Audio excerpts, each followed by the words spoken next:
I have come here to chew bubblegum and kick ass. And I'm all out of bubblegum. Pain heals. Chicks dig scars. Glory lasts forever. At no point in your rambling, incoherent response were you even close to anything that could be considered a rational thought. We will be perfect in every aspect of the game. You drop a pass, you run a mile. You miss a blocking assignment, you run a mile. You fumble the football, and I will break my foot off in your John Brown hind parts. Everyone in this room is now dumber for having listened to it. Screw them. This is your time. Now go out there and take it. It's 106 miles to Chicago. We got a full tank of gas, half a pack of cigarettes. It's dark, and we're wearing sunglasses. Hit it.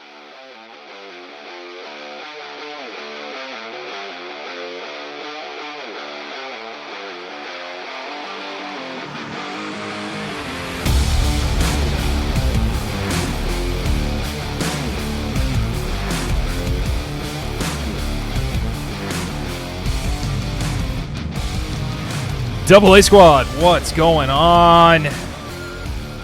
It's Ryan, here with Kelly. Again, we're back at it. I think this is like number 73. But it's 3 straight. It's 3 straight. As promised and as back advertised. to back to back. Look at that. Schedules open up. That's called the win streak. Yeah. We were just watching Randy Savage impressions before this, so you got to get yourself a little macho manned up before you start the podcast. So, that's what I should have added to the board. That would be fun. I think you could do it. I probably could. I could probably find one real quick. I think I still have that thing opened up, but you got the skills. It would have been pretty fun. Skills to pay the bills, Ryan. This is the night the lights went out in Georgia. Yeah. Pain heals. Do you ever listen? Do you ever really sit back and listen to that? Oh, yeah! Oh, and this is my favorite right here. The cream of the crop! Rises to the top. Do you ever sit back and listen to the intro? Yeah, we do it. We talk about this all the time. It's like the most talked about thing on our show. Do you ever pull things from it? Yeah, you talk about this all the time. Pain heals. That's my theme today. Is it? Pain heals. I'm in pain, Ryan, and I need to heal. I still think that's like an all-time quote in a sports movie. Yeah. I freaking love The Replacements, man. Yeah. I've said this multiple times. If you haven't listened to the show before, The Replacements is probably a top 5 movie for me as far as sports movies go. And it's probably a top 5 Keanu movie. Let's be honest. It's pretty good. It's great. It's funny.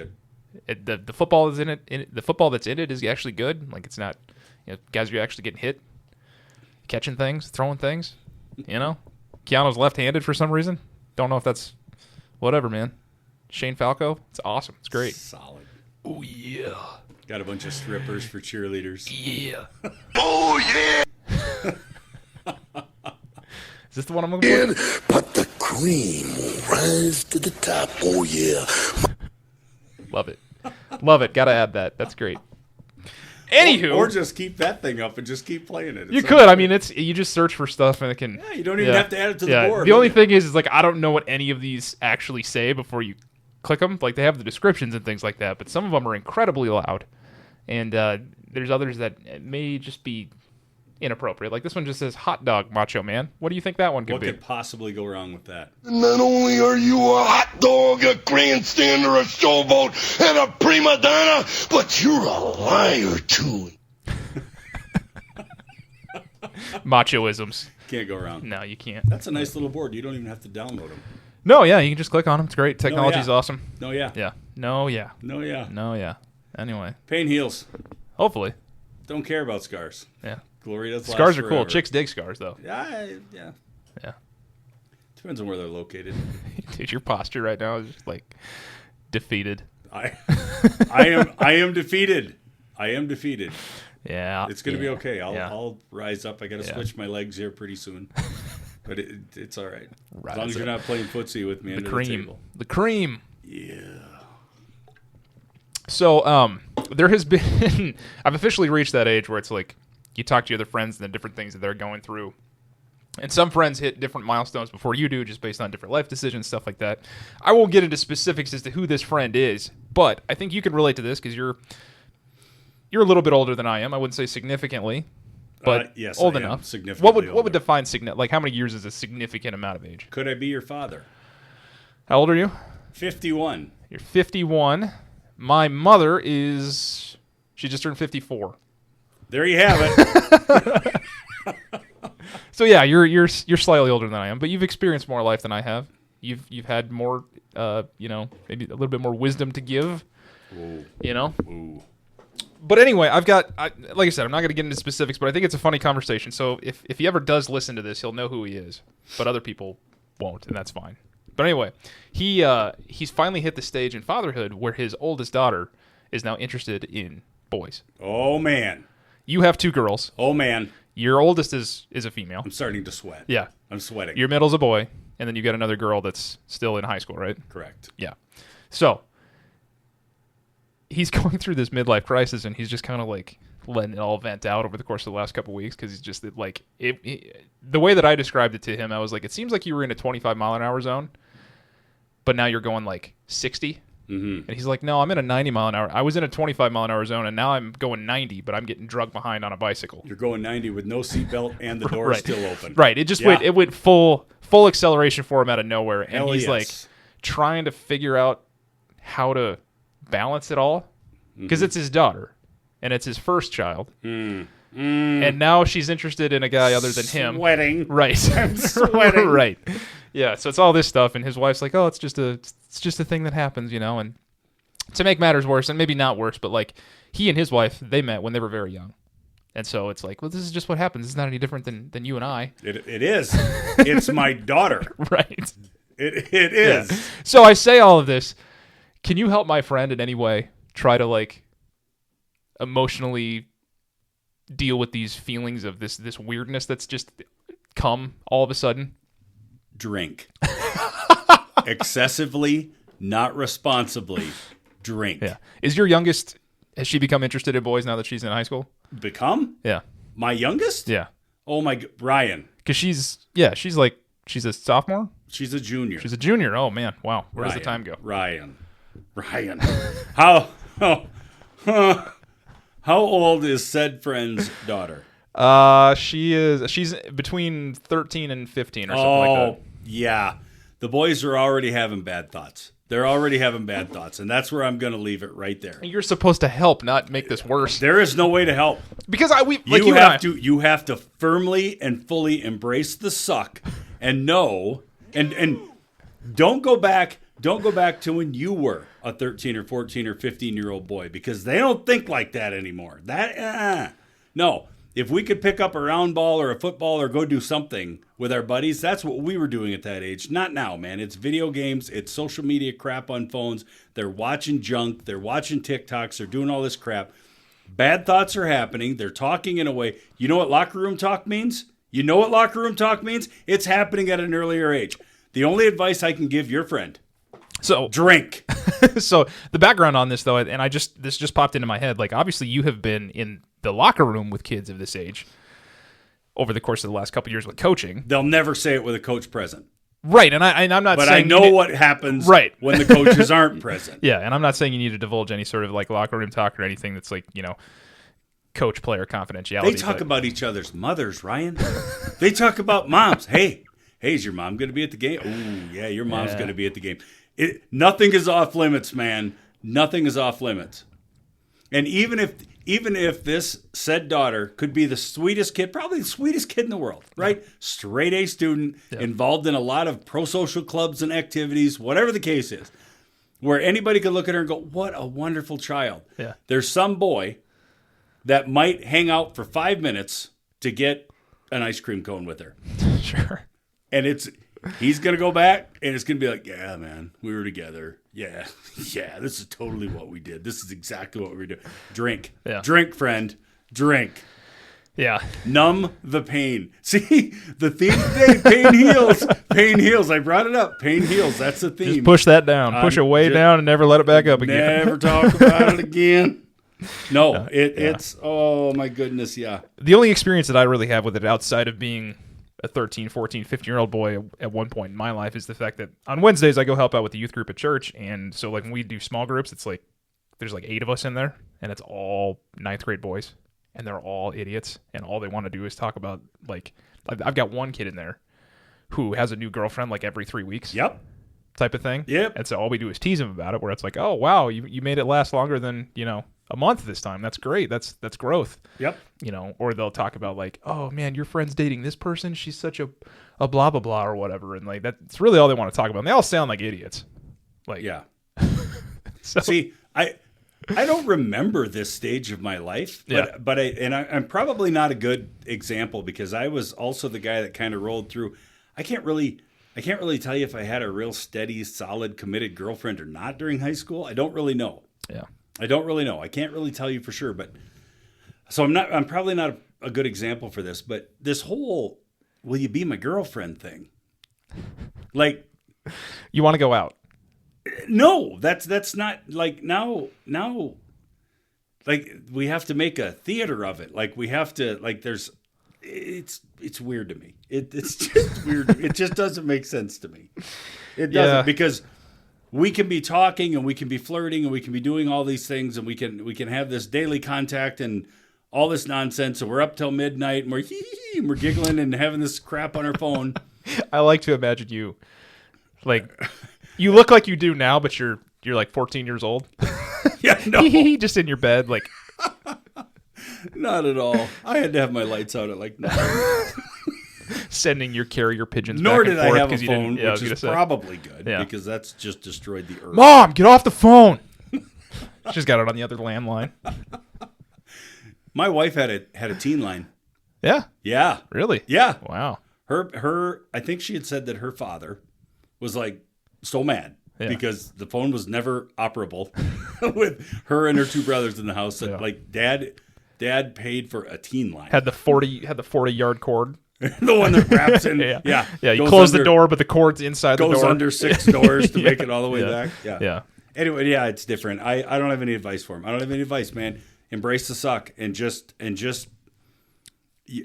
We've talked about this, I think, countless times on here. You have to trust. He has to trust that whatever he and his wife are doing right now in terms of teaching her the moral, the ethic, the good decisions, trusting in those good decisions, the people you surround yourself with, your playmates in your playground, you just really have to kind of sit back and trust that, okay, I'm doing as much as I potentially can while she's under my supervision. When she's not under my supervision, I hope that the life lessons that we've talked about, or not the threats, mine were threats for the most part, but you hope that they stick, and you hope that in certain situations that good decisions continue to be made, even when they're not directly underneath our nose. That's where you're at. I think that's the biggest fear of parenting in a nutshell, right?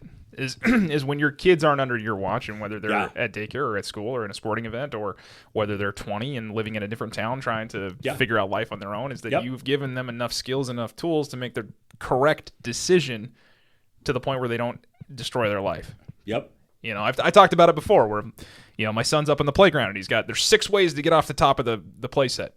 There's 3 slides and there's 3 falls. Please choose the right one. Right. Because I can't get to every one. I can't get to every exit.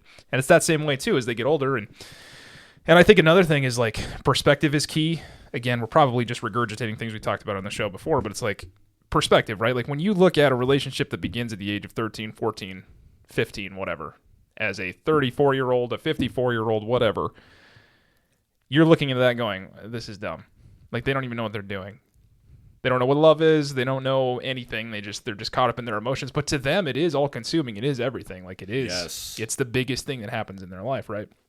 It's like when you're 8 and you get a flat tire on your bike. man, then, now your sense of freedom is gone. You got to walk everywhere. You got to hope that your parents are going to fix it, right? And you're just like, it's just a tire. Like, we can get it fixed. It's not that big of a deal. But to them, it's the biggest deal that is currently going on in their life. And so I think remembering that as well, knowing that, like, even though the likelihood of this even turning into anything serious is like super minute, it's also trying to respect their feelings within it too, without playing it off like it's the dumbest thing in the world because you're dating somebody at this age, right? Yeah. So I think that's tough too. And the oldest, I mean, right? Everything's man. Yeah. Because you probably already see it with a 2-year-old and a 1-year-old, right? 2 and 1. You already see it, and I don't know about it. So he's got his oldest daughter's 13, 14, 15, whatever it is. Yeah, he's got others that are younger. Right, but yeah. There's such a personality difference, and I think a lot of people probably experience the same thing. The personality difference between your children. It's like, okay, this was my technique in parenting this child. Yeah. Got to throw that out the window and reinvent this for child number 2. Oh, wow. Okay, now we got child number 3. Yeah. And totally different. Yeah. So even the manner in which we received the attention from the boys between oldest and youngest is like, oh. Because now there's so much social media. There's so much phone. There's so much, whatever. And who's liking my Snap and who's looking at my TikTok. And I've got so many followers and I got da-da-da. And there's all this stuff that never existed before. But dealing with the personalities and how they absorb and receive the attention. Yeah. I mean, that's a battle all in itself. Yeah. How fragile. Thicker skinned, thinner skinned, whatever the case is. I mean, people can say mean things and do mean things. And I mean, hell, with cell phones now, you can be bullied 24 hours a day. Yeah. Where before you just had to duke it out in the parking lot after school, right? Because then you get her done and it's over. Yeah. No, now you can be bullied 24 hours a day. So and you know how boys are, young boys especially, we're dumb. I mean, hell, we're dumb when we're old, but we're dumb when we're young. And we do things that, like when we like a girl, we do dumb shit. Which, from the outside looking in, you're like, if you like her, why would you trip her like that? Why would you whip a ball at her feet when you're on the playground? Well, because I like her. Right, yeah. We're dumb, right? Yeah. And so we say stupid shit. We do stupid shit. He's just, man, hold on. Just hold on, my friend. Hold on. Yeah. The only thing that I've ever experienced close to what he has Wait. Is she liking them back? Yeah. Okay, so she's officially... Oh, they're like dating. Oh, okay. Yeah, and that's why it is. Like he got blindsided by it because she was like not into boys, and then all of a sudden she's got a boyfriend. Oh boy. Yeah. So then he's like, has he been to the house? I think so. Yeah. So, gave Dad a handshake? I think there either has been a meeting or there was an intended to be a meeting, and like so he sought out the parents. This is my name. This is my social security number. This is where you can find me. Okay. Yeah. Okay. Blood sample. Cool. Yeah. Did he happen to have any firearms of any sort just resting on the table? Yeah. We thought there's that Peter Griffin thing where he's like, I just want to talk to him. I just want to talk to him as he's loading a shotgun. I just want to talk to him. I just want to talk to him. Yeah.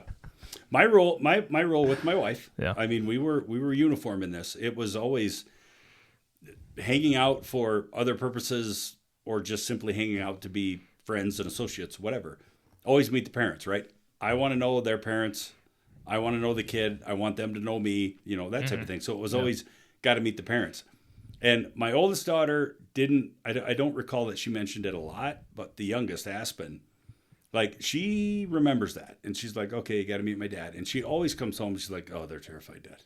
They're terrified to meet you. They're terrified to meet you. And I just look back at her. I'm like, they should be. Yeah, like good. They should be. Yeah, what are your intentions? Yeah, there should be. And that's what I was going to get at. Like, the only thing I've ever come close to experiencing this thing is with my younger sister. She's about 8 years younger than I am. And so she's had like 2 serious boyfriends, one before the one that she has now, and then the one that she's been in a relationship with for probably close to 2 years now. Mm-hmm. And so as the older brother, you're protective, but you don't share the same role as Dad. And you don't, like, you share some of the intimidation factor because you are older and there is, like, she, and then not only does she have me, but she also has my other brother as well, who's a few years older than she is.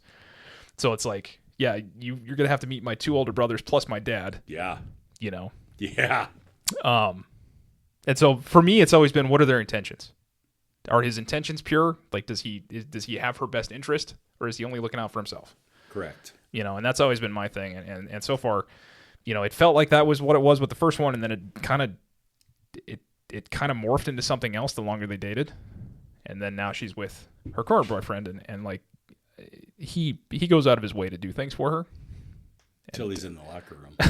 and you know, to make sure that she feels important, and you just kind of see, and he's wanting to be involved in the family, things like that too. So that's important as well, because, you know, at this age, you know, in your mid-20s, you know, you're looking for suitors, and now that I have my kids involved in it too, it's a little bit more serious for me, because it's like, well, this person's going to have an impact on my kids.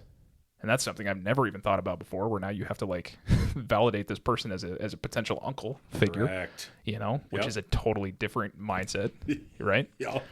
So just different things to think about for sure. But hold on, friend. Just hold on. Yeah. Oh. My wife and I met when we were really young, but it's all about timing, right? Like, had she met me a year earlier, I don't think we would have made it out the first date. I don't think she would have even wanted to be interested in it, to be honest. But at the point in time that she met me, I had already kind of like, I had reserved my dating life for college. And I was like, I'm just going to meet somebody in college, and we'll just call it a day. I'm just going to focus on being the best me that I can, and whatever else. And anyway, like, we ended up talking out of nowhere, and it just kind of turned into what it was. But, you know, had I been able to view that from my perspective now, you're not gonna end up marrying the person that you date at 16. Right. Who does that? Right. And we joke about it all the time, because at the time she was like, what are you looking for? Are you looking for like a serious relationship, or just like, you know, just to talk or whatever? And me being a 16-year-old boy, I was like, just tell her what she wants to hear. Tell her that you know you're interested in a serious relationship, even though you've never really been in one. And here we are, 17 years later, and 2 kids. I was in it for the long haul. Making dreams come true, baby. So you never know. You never know when you're going to meet that special person, but man, well, no. You're in our thoughts, buddy. It's just a weird deal. Ooh, it's a weird deal. I feel for you. Yeah. I knew you would, because no you've got advice. Yeah. Because your oldest, is she still dating somebody? Yep. Yeah, I know that's kind of. And I have another friend who just married off his oldest. So his oldest was his daughter, and she just got married, and so now you have to, like, here you go. Yeah. You know, I know my mom struggled when I first started dating too, because now it's like, now there's another woman in the picture, right? Like, now you've got to like come over, like, you're not the most important thing now. Yeah, the attention shifts drastically. Yeah. Yeah. So overcoming your own feelings on that. And so as a father, that's a whole other thing, right? Like, for a daughter, her first love is her dad. For a son, his first love is his mom. And now it's like this whole thing. It's just, things change. And then I don't know, man. It's just like this big worldview is just, and you got to kind of just let them go. You start to really think, as the guy, does that person have the capability of killing me?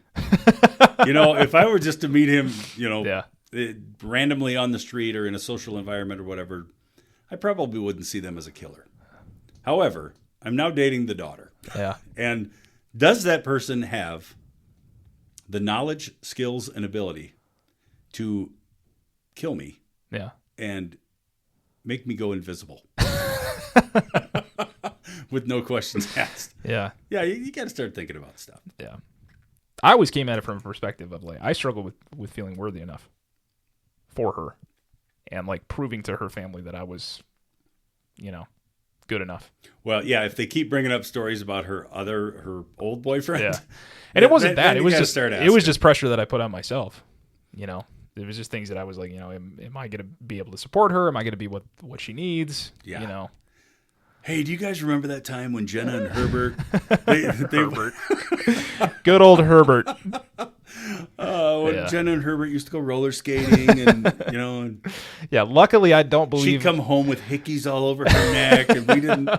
And you're just yeah. Luckily, I don't believe the competition I was up against was all of that competitive. Herbert was a stud, I heard. That's what I heard. I don't think so. Yeah, I think the bar was set pretty low before I came. You were walking to every ledge looking to jump off it when stories of Herbert came up. Yeah, I never really experienced any of that. Yeah. Oh, God bless you, Herbert. Yeah. Herbert. Are we still making Herberts? I did see an article the other day that talked about like names that are going extinct, and like the name Karen, which is now like memed where it's an insult. I think that's actually insultive. Yeah, I think they said there was a total of, it was less than 10 total Karens were born in the last year. So that's how you have to. So basically, you just got to put it in a derogatory fashion, Right. and they'll make the name disappear. Yeah. Got it. Yeah, pretty much. Like Karen, I think Kyle's kind of the Karen-ish Kyle's version a for cool guys. name, man. Yeah, you're being a Kyle. You drink Monster and you punch drywall and you drive a Subaru. You know, Well, Kyle's a Chad's. Chad's kind of been that way too. Chad. You're a freaking Chad, man. Chad Powers. Did you watch that? Yes. It's not bad. It's I kind of can't funny. believe they didn't approve a second season. They did. Oh, they did now? Yeah, they did. Yeah. But it's not going to be out until late 2026. Yeah, probably not. Ugh. Yeah. Pretty funny though. Not bad. Can't do that. Kind of a weird place to end that show. Yeah. You think? Yeah. You could tell they weren't really sure how far it was going to go or whatever, but it was funny. I thought it was good. Instead, we're just going to leave people hanging this Yeah. entire time. It felt like some more classic comedy with some of the stuff they were talking about and some of the things that were said. Yeah, here So. at the, Chad's gonna get a little frisky with the coach. Yeah. Maybe not. No. She's Yeah. about ready to destroy him. Chad On a bus. Powers. Speaking of college football, Hey, let's do that. so we hoped and prayed for chaos last week. Got one of the two. We got a little bit of a wish. We almost got an unsuspected third one with Texas A&M. Yes. But it took a historic comeback for them to avoid disaster and continue to be undefeated. That was a crazy game from what I read, because I didn't get to watch it because we were doing celebrations all weekend for my daughter's first birthday, so it was kind of off doing those things. But yes, the Oklahoma Sooners took down Alabama. Yeah, they did. So we got one of the two. Georgia really didn't give us much of a fret with Texas, but so now the college rankings are going to be all sorts of jacked up. I think when we're recording this on a Tuesday, so it's always going to be a little bit of a question because I don't think it comes out till later today, CFP rankings. But I think based on what we talked about last week, it was pretty close to the projection for the most part. Yeah. I think some of the surprises in there were The Alabama loss is going to sting. yeah. That one's going to change things up dramatically. So the projections right now, according to CBS Sports, they still have Ohio State and Indiana at the top. So the Big Ten taking on the top two spots, and then Texas A&M remains at 3. Georgia goes to 4. Texas Tech at number 5. Ole Miss. I think Ole Miss is going to end up being a little higher, just from how I feel about it. Oregon at 7. Oklahoma at 8. Somehow Alabama doesn't drop out of the top 10. Notre Dame at 10. BYU at 11 and Utah at 12. With USC, Vanderbilt, and Miami rounding out the top 15. Texas only drops to 16. So if there's a little bit more chaos, I just don't see how a 3-loss team gets in. No, but it is Texas. It is the brand. Especially when you got a way to get them in. Especially when you got Georgia Tech hanging out back here. You got Michigan. Who's going to win the ACC championship? Yep. As weak as it may be, it still counts for something. It does. So we'll see. I mean, obviously, again, it's not just the top 12 that get in. There's other automatic bids that get you in. So just because you're in the top 10 or you're in the top 12 doesn't mean you have an automatic bid to get in. But it definitely increases your chances or your case for sure. So I'll be interested to see how this all comes out later tonight. I think it's going to be pretty status quo, but I would be surprised if Notre Dame remains down here at 10. I think they might deserve to kind of get bumped up a little bit, maybe over Alabama into this spot. Oklahoma being under Oregon after a big win like that against a top 5 team. So it'll be interesting to see how they weigh some of these things. You know Bama and Auburn are coming up. Would it surprise you? Would it be a huge surprise to you, Ryan, to watch Auburn come out of that beating Alabama? Well, you talk about it all the time. Mm-hmm. That is a rivalry game. You know, it acts much like that of an NFL divisional game. Yes. A lot of history there, a lot of hatred there, a lot of no, it would not at all surprise me because it could end up being like that of a Ohio-Michigan last year, where Michigan was kind of not really in it, not really, all of that relevant, but they end up beating Ohio State, and then Ohio State goes into the playoff with a lot of question marks, and then they just kind of turn it on and do what they do last year. Yeah. But no, it would not surprise me because it is what you say it is. It's Auburn, Alabama, and Alabama's they're gonna have more pressure on them. They've got to win. It's literally a must-win type of thing. Yep. A lot of people hate that turn of phrase, but it is. Like you have to win that game. Yep. So I don't even know where Auburn, are they middling this year? I guess I should probably know that. No, I without looking and without doing my research ahead of time, I don't even know that they're 500. And as I say that, you'll probably find it, but I don't even know that they're 500. So the SEC, Auburn sits. They are. This is in the conference. They're 1-6. Overall, they're sitting at 4-6. Yeah. Yep. So not good. No. Not good. No, but I mean, you look at a team like South Carolina, 3-7. That upset was right there. Yeah. Right. Upset right there until the final part of the game. But I don't know. That's a hell of a conference. Dude, it's a gauntlet, man. You look at A&M, or sorry, Texas A&M, Georgia, Ole Miss, Alabama, Oklahoma, Vanderbilt, Texas, Missouri, Tennessee, right? All 7 wins within there. And then, LSU and Florida, two usually pretty decent teams, not really figuring it out this year, but a lot of potential there. But I mean, if those 2 teams figure it out, plus the rest of these kind of remain relevant, it's no wonder that the SEC wants to push for basically an all SEC CFP type of thing. Well, how many spots do they have in the current rankings? I think there's 3 from the Big Ten, right? You got Ohio State, Indiana, and Oregon. Well, if it remains if it goes as projected, you've got So 1, there's 2, 1, 2, 3, 4, 5, and then maybe an outside chance here at Vanderbilt. Okay. So I mean, they could potentially get half. 6 of the 12 spots. I don't think that's how it's going to play out. I think obviously you'll have a Georgia Tech sneak in there. Well, not sneak in there, but they'll get their automatic bid if they win the ACC championship. USC is pretty good at 8-2. Utah's an interesting one. BYU is always interesting. I mean, they're 9-1, but how much value do you put on that with what's going on? So I've got an SMU Boise State feel to them. For sure. I mean, it's BYU, man. Like, yeah, I know. Yeah. I mean, this goes back to like the day that we see this type of team, this BYU team, or like a Utah end up winning it all. No, but right? yes. It's just interesting, right? Yeah. Like, it's just, I don't know. I like it in the same way that it's like, oh man, you've got teams that you would never see have a chance. But do they really have a chance? They don't. When you've got these teams from the Big Ten and the SEC in here that are just, they do not. It just seems like it's on a whole nother playing field, right? Yeah. So we got a little bit of chaos. More to come. Yeah. So there was something you were talking about pre-show, and it kind of lines up with this. Alabama, Kalen DeBoer, he's in year 2. He's seen some success, seen some failures. Do you view the loss to Oklahoma as a failure? And with the article you were reading earlier today, before we started the show, do you think it's warranted that Alabama could be potentially maybe looking at different ways to move on from him already? Yes. Do you think it's warranted? No. Okay. But when you start talking dollar signs, you just start talking about everything that's involved with coaching and winning now. And, obviously Alabama has got my cord hung up.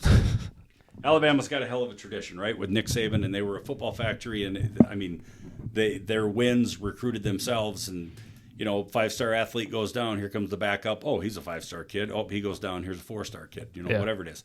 Alabama's history, but with all the donors and the NIL money and all the other stuff, Kalen has a really small window, right? And I think it's easy for you and I to sit here and say, hey, he's done nice things. I mean, they're ranked well, they're playing good, they're playing very good football right now. But if they don't show up, in that article I was reading, if they find a way out of the college football playoffs two years in a row, I don't think he survives it. And it's sad, but I don't think he survives it. But then when you look in the grand scheme of things, how many coaches are really able to put their team back in the college football playoffs 2 consecutive years, 3 consecutive years?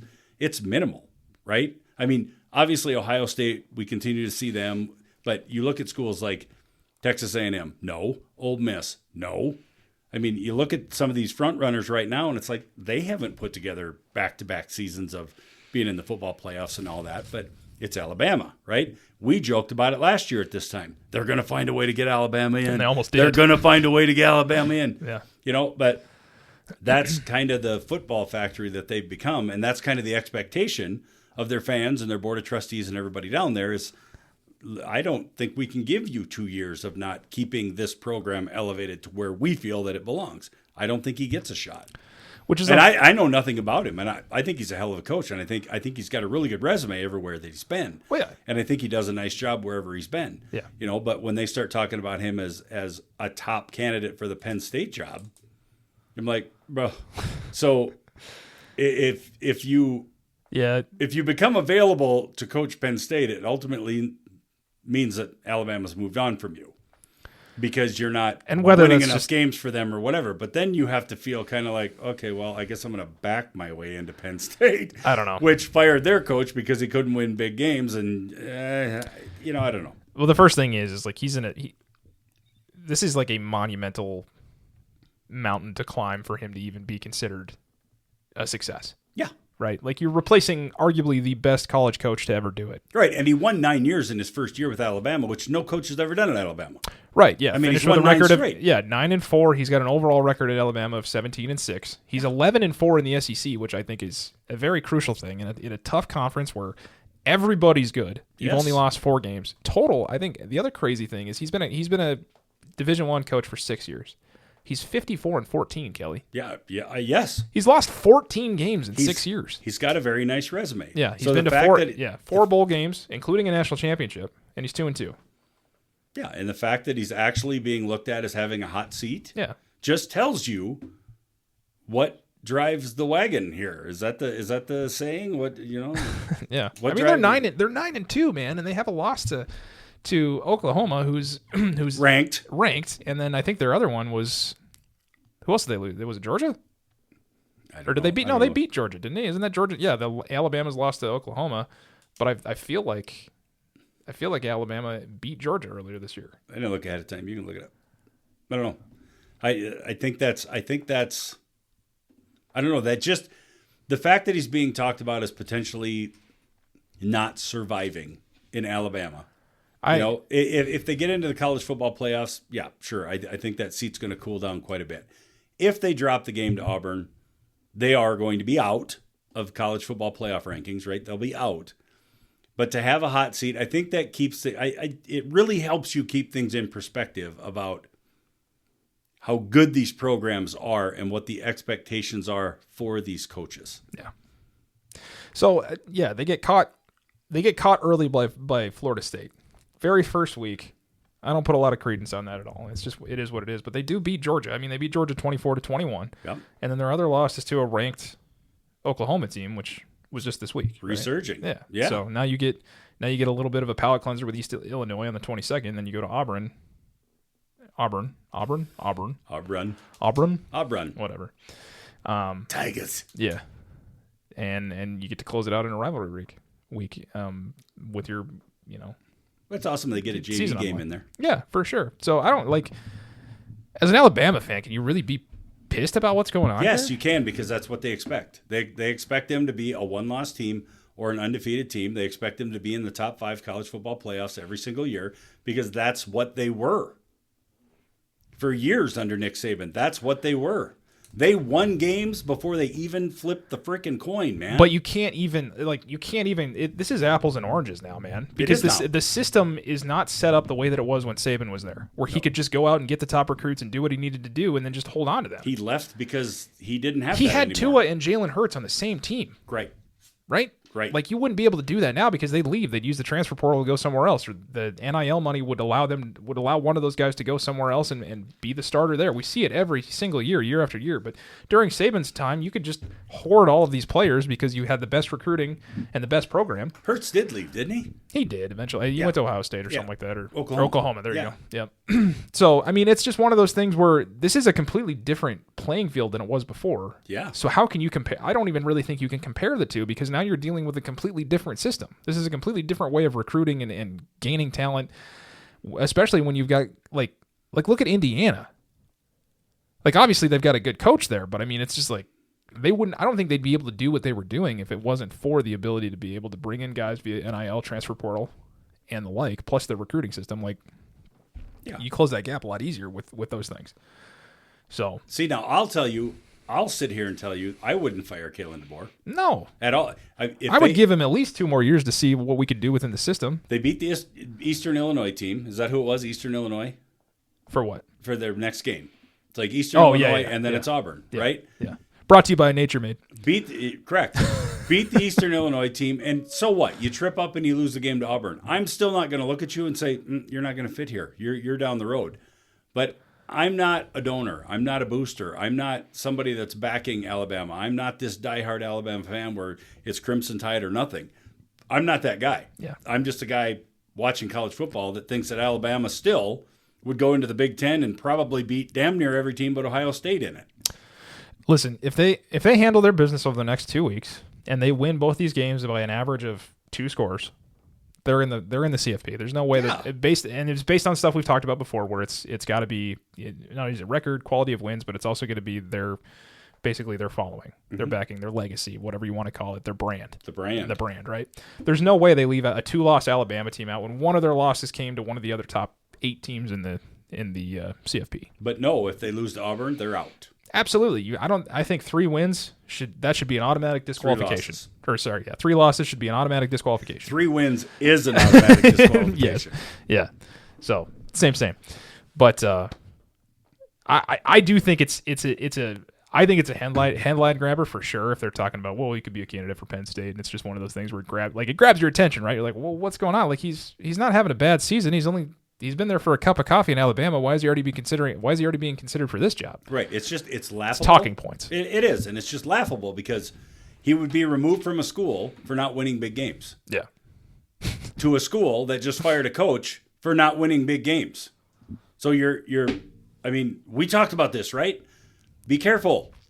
You can't settle for the same thing that attracted you to James Franklin. Yeah. Right? If that's your thing, can't win the big game, can't win the top 10 teams, can't da-da-da-da. There aren't many coaches left. There aren't many coaches that can say that, yes, we are going to go in and we are going to be well over 500 in top 10 opponents, in beating top 10 opponents. There aren't many coaches like that. And if there are, they're already working, Ryan. They're employed, right? If you're Kalen DeBoer and you've got the resume you have at Alabama, which I think he's done a great freaking job at Alabama. Listen, I'm looking at it right now. He's beat Georgia twice. I know. He's got a great resume, and he's done a good job at Alabama. Leaving Alabama, whether you're forced to leave or you step down on your own to go to Penn State, in my opinion, is 2 steps backwards. Yeah. So he's got, what did we say? Because Penn State people are crazy. He's got 4 total SEC losses, right? Yes. 2 of them are to Oklahoma. Right. So he's beating LSU. He's beating Georgia. He's lost to Tennessee. He lost to Tennessee last year. I think they beat them this year. But, I mean, if there's one team in the SEC that you need to consistently beat, wouldn't it be Georgia? That's your biggest competition. Yes. And he's doing that. So even the argument of like he can't win big games, yada, yada, yada, I don't even think that's legitimately true. If anything, he's 500 in big games. He's consistently helping you get over the hump on some of those. Whereas the argument against Franklin was that he could never do it. He was like 4 and whatever. Yeah, he was 4 and 21, yeah, something like that. Yeah. And from what I'm counting, you talk about big games, he's already got half as many wins, if not more, in big games than Franklin did. So Alabama would be making a huge mistake if they let him walk. I think so too. I think you at least need to feel this process out as everybody else is, because they're going to continue to modify the things that they do with how recruitment goes, with NIL, with transfer portal, all of those things. He's going to be able to kind of structure his system and his coaching staff around how he's going to get these players in. Mm-hmm. Listen, you lost Nick Saban and you're still relevant. Yeah. You lost the best coach to ever coach college football. Yeah. And you're still competing. Right, but what happened? What happened after Nick Saban departed? They lost 2 games the following season, and it was an uproar. It was an absolute uproar. That's just a spoiled fan base. Thank you. That's why Kalen DeBoer is being talked about as being down the road. Yeah, that's just ungrateful. That's ungrateful and spoiled, and your expectations are not within reality. Because if you look at where all of these other teams are based on how the system is set up now to be more of this parity, to be able to help these teams that you weren't able to help before get the talent they need to be competitive. Mm-hmm. Now everybody's kind of playing with the same. They're all playing the same game. They've all got the same number of chips, right? So let him go. Welcome. Alabama. Let him go. Yeah. I mean, yeah. I can imagine State College before that ink even dries on your termination. There's a private jet coming with a big friggin' Nittany Lion paw. Yeah. Landing in Tuscaloosa to say, hey. To me, this is the argument of you've got a top 15 quarterback, and you're screaming to get rid of him. You're screaming to trade him. You're screaming to let him go. Okay, so you know what you have within that player. But if you let him go, you have no idea what's on the other side of that fence. You have no idea how you're going to be able to overcome that or find somebody to fill in that gap. Because what if they're worse? What if it's not anywhere close to what you had before, where you were actually competing and having a chance now that you get rid of him because your ego or your expectations were set at a level that nobody could ever reach. Correct. So now you let him walk, now you get rid of him, and now it's worse. Yep. Yes. Careful what you wish for. It's the grass isn't always greener on the other side. Because I think you landed an excellent replacement for a legend in the game and somebody that is going to continue to keep you relevant as he has even in year one with 9 wins, and now he's improved. They've already got 9 wins. They're going to finish with 11 if everything works out correctly, and they'll be in the college football playoff again. Right. So if it is true, if there are Alabama fans out there that are screaming for his head, check yourself. Check your privilege and understand that not everybody gets to experience what you get to experience on a yearly basis, even when you're a 3-loss team and they're still making arguments for you to get into the college football playoff when you don't deserve it. We're going to make our very own segment of social media, Twitter, Instagram, whatever. If they lose the game to Auburn, we are going to do a segment on this podcast just of Kalen DeBoer hate that we see in social media. And am I going to bat a little bit for my South Dakota homeboy? A little bit, but I think his stats, his record, and what he's been able to accomplish in the 6 years that he's been a D1 college football coach, I think it all points towards this guy would be unemployed for all of 5 minutes if they let him walk. He's a younger guy than Saban. He's worked in good systems. He's a hell of a coach. He keeps up with the trend. He has more familiarity with NIL and transfer portal and all that other stuff, so he can keep up to date with all the trending stuff and how recruitment goes and how to build a program. He's still developing as a coach. He's still gaining the KSAs, right? Yeah. Knowledge, skills, and abilities about being a coach and working in a big program. Yeah. The ceiling is tremendously high for him. Yeah. It's just laughable that people have the mindset that they have about what the expectations are and where somebody should be. I mean, mind you, he's had two-year stint at Fresno State, 2 years at Washington. Where's Washington now? What are they doing? Yeah, correct. I think the biggest indictment on whether or not somebody is good or not, whether they've left an impact, or what their influence was on an organization. What was that team like before he was there?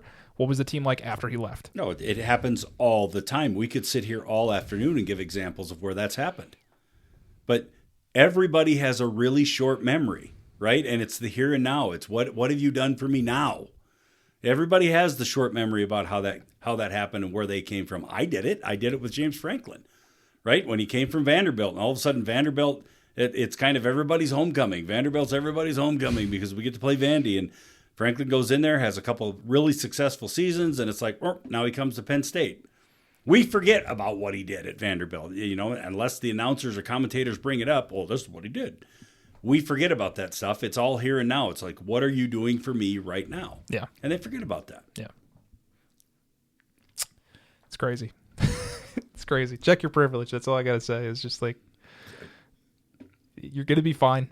You're going to continue. And if you're consistently beating Georgia and Kirby Smart. Yeah. And I will say consistent because it's been 2 years in a row. We'll see what happens if they end up meeting in CFP or whatever. Yep. If they're both lucky enough to get in, which I think they will be. I think all signs point towards that for sure. And plus, look at it this way. They're going to end up kind of like Ohio State was last year, where they're not going to have, where their hopes of getting in aren't going to hinge on some who cares SEC championship game. They're going to win their last 2 games. That's going to be enough for them to get enough pedigree to be in. They'll slip in as one of the lower seeds. They won't get the bye. But it's not going to be one of the where they can just hang out. SEC championship weekend. They can get healthy. They can chill. They already know that they're in. Not a big deal. Mm-hmm. We know where we're at. We know who we're going to play. I think it's a blessing, honestly. It's going to end up turning out in their favor a little bit for the most part. Yeah, I agree. Because now everybody else, Georgia will probably end up playing probably A&M for the SEC championship game. Those two will beat the hell out of each other, try to win a who cares bowl game to improve their seeding. Yep. And they'll both end up getting in. Meanwhile, Alabama can sit back and go, all right, we already know we're the 8th seed. We don't have to go out there and kill ourselves over a SEC championship game. Yep. I'm just saying, man, like, it's not that bad. No. No, Penn State got the advantage of that last And year. you know how frustrating it is to have a good team, to be pre-ranked number 2 in the nation, and then shit the bed. Yep. And continue to shit it week Right. after week. So I would hope and pray that Alabama's that dumb. And as a Penn State fan, for you, please let that be true. Oh, again, that he will be coaching Penn State. If Alabama forces him out the window and gives, or hey, Kalen, sorry, man, thanks for what you did, but maybe not the right fit here. And he will be coaching Penn State next year. Yeah.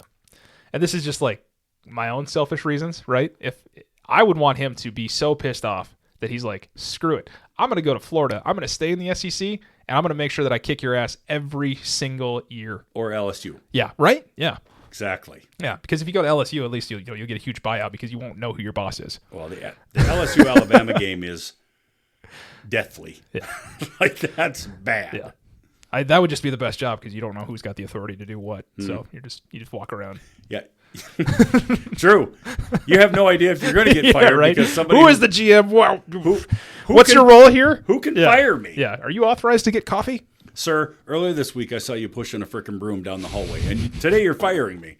Are you sure you have the authority, Herbert? Herbert, yeah. Fucking Herbert, man. Oh, that's great. Yeah. Brent Keys. Brent Keys. Yeah. Lead guy. Lead guy right now, according to many sources. For? Penn State job. Okay. Currently coaching Georgia Tech, having a phenomenal season, 9-1. Virginia Tech. Yeah. Just took your old one. Yeah, they sure did. So you're from one Tech to another. Yep. So James Franklin got hired, I think it was yesterday.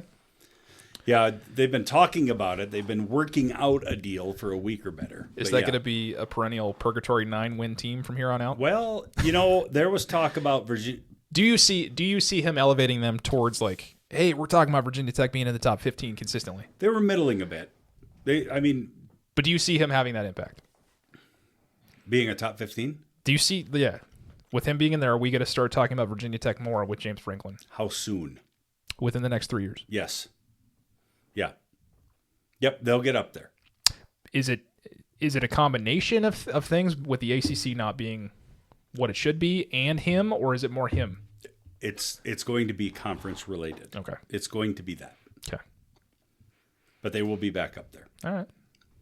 Yeah, it'll be interesting to see. I don't think he's a bad coach by any means. It's just like kind of got to get over the yips, right? You got to prove it. And like you were beating on me last week where you're like, players got to play. They got to go out there and play the game. Coaches don't play the game for them. That's a true story. Well, I've said this. I've said this about James Franklin the whole time. Great recruiter. I think he is a great, great, great recruiter because he has a charisma about him that players like. Yeah. Right? The players love him. He's a great recruiter. He's a great spokesman for your university. I think he's a very, very intelligent dude. And when it just comes down to win and losses, and those are the hiccups that you talk about where he can't get that job done. But I think everything else, when you take out clock management, game management, when you take those things out, because those are the things, right, those are the things where your eye test gets to be your guide. You see it one week, you see it again, and all of a sudden you have a history of it, and you find something that you can just pick him apart at, which is game management, clock management, that type of thing. Wins, losses, they kind of take care of themselves. But I think he's great for the university. I think Virginia Tech, probably one of the better resumes of coaches that they've had. Obviously Beamer was there forever, and he's going to have a remarkable fan base. I mean, that place and that stadium goes nuts for Virginia Tech football. It's crazy. It's crazy. It's a huge venue, and they go nuts there. He gets them back in the top 20, top 15. It's going to be nuts. It's going to be a hard place to play. The funny thing is, there was all this talk about Penn State renewing a rivalry type of atmosphere with Virginia or Virginia Tech or whatever, because they used to play, and then they kind of went away. It was kind of the Penn State Pitt thing, same type of situation. All of a sudden it's like, and on that deal, Penn State just kind of said, well, you're Pitt, and we don't want to schedule you because you're just not relevant anymore. And then the year they did that, Pitt comes and beats them, right? So it's like, oh, well, okay. There's a big shitburger. But they talked about Virginia Tech and Virginia getting back, and West Virginia and getting back and playing Penn State and getting them on their schedule more routinely. That could That could be interesting. If we look at 2027 and Penn State opens the year with Virginia Tech, we are going to know that people have listened to our podcast and they're like, we need to make this a big game. We're going to put College Game Day there. We're going to let everybody talk about it. It's going to be Franklin versus Penn State. And can he win? Because Penn State will come out next year, probably, and they'll have a top 20 ranking, right? Who knows who's coaching, but they'll have a top 20 ranking. And here comes Virginia Tech and James Franklin. And, I don't know. Who do you want to coach? College football is so fun. See, it is. It's we good get to sit here for hours and just talk about random shit like this. Before I want to talk about Texas a little bit, but before we move on, who do you want to coach Penn State? Of all of the names that you've heard, I think I asked you this question last week. But fun fact: I saw a new name get thrown into the hat, which I don't think it can happen. I truly don't think it can happen. But Matt Campbell from Iowa State got thrown in the mix. He signed an extension last year, I believe, through 2032. And he's a high character dude. Like, he took ultimately a pay cut. He's taking $5 million, I think it was $5 million a year. But he took ultimately a pay cut where some of that salary is being kicked over to his. You said from Iowa State? Iowa State. Funny. What? You would endorse a guy from Iowa State. No, but he took the pay cut, right? Okay, same conference. Deion Sanders is making $10 million a year for 5 years, right? Matt Campbell took a 10-year contract. I think it worked out to be a 10-year contract, taking $5 million a year, and ultimately surrendered some of the money that they were going to give him in his contract to pay his staff and to put back in to the football program, ultimately for like NIL and reserve deals and whatever it was. But he's under contract till 2032 through Iowa State. I couldn't find anything that said buyout or anything like that, but what he has done since he came to Iowa State, I mean, he brought him from the ashes, right? The whole rise up theme and whatever it is. Matt Campbell has done that. Putting him in a situation like Penn State, I mean, now he's obviously got some recruiting ties in the Midwest. He's got some of that stuff figured out. And he looks to be the part. He looks to be the part of a very, very good coach with what he's done at Iowa State. Because I think you could argue that the level of talent that is attracted to Iowa State is not necessarily the type of talent that's going to be attracted to a Penn State or anybody who's in the upper tiers of the Big Ten. I don't think you could look at it that way. But I would be fine with Brent Keyes from Georgia Tech. I don't think he's going to leave because he's a Georgia Tech alum. He played linebacker for him. He's doing really nice things, and clearly he's bringing in some solid recruiting. I don't think he'll go. I'd be fine with him. I would have been great with Elko from A&M, but renegotiated that contract, right? He gets re-signed. Signetti would have been good. I did not want Matt Rule. I don't want to be 7-3,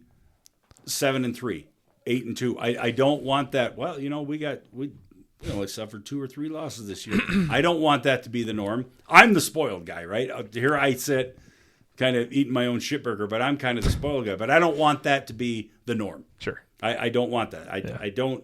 I feel like in college football, when you can actually start to build the factory and keep the factory open and sustain that stuff, like so many of these programs are able to do, then let's get back to that. Let's get back to that type of thing. Do you think they could? I don't know. Do you think like a Lincoln Riley could be one of those names that could end up leaving? There's been talk of that. Same conference, but he goes to a little bit bigger. I don't know that much about him. Yeah. I really don't know that much about him. Yeah. I think it takes a special person to take on a job at USC.